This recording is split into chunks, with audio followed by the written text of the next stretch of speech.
In this video, I'm going to be showing you how to prepare kale, so whether you're new to preparing kale or you just want some tips on how to make it taste better, we are going to go over all the basics in this video. So the first thing that we want to do with our kale is wash it thoroughly under running water. We want to get in between all of those leaves because dirt can get stuck in between the kale leaves.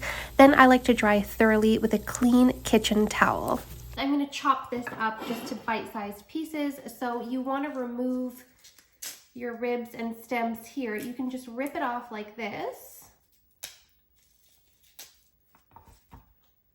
Or you can use this technique, which you grab your tongs, you put the stem through,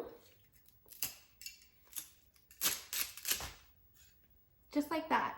How fun is that? So I'm going to continue doing that with the rest of my kale, if it fits.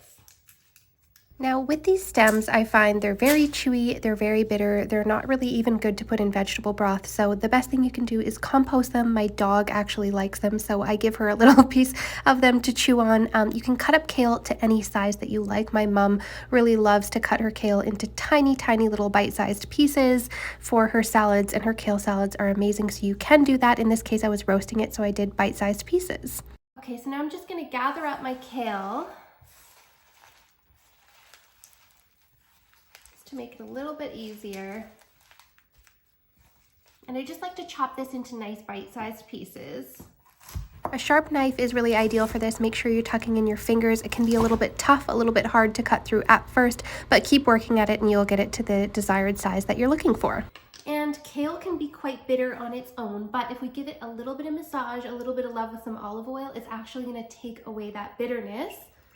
So we just want to do a nice drizzle, again, about a tablespoon or so of extra virgin olive oil. And then you can start just massaging and working it into the kale. Kale needs a little love.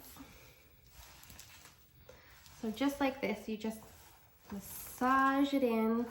You'll notice it starts to get smaller. The color can start to change a little bit just from massaging in the olive oil, and it's going to get softer and more tender. So that's what we want, just a minute or two of nice deep tissue massage.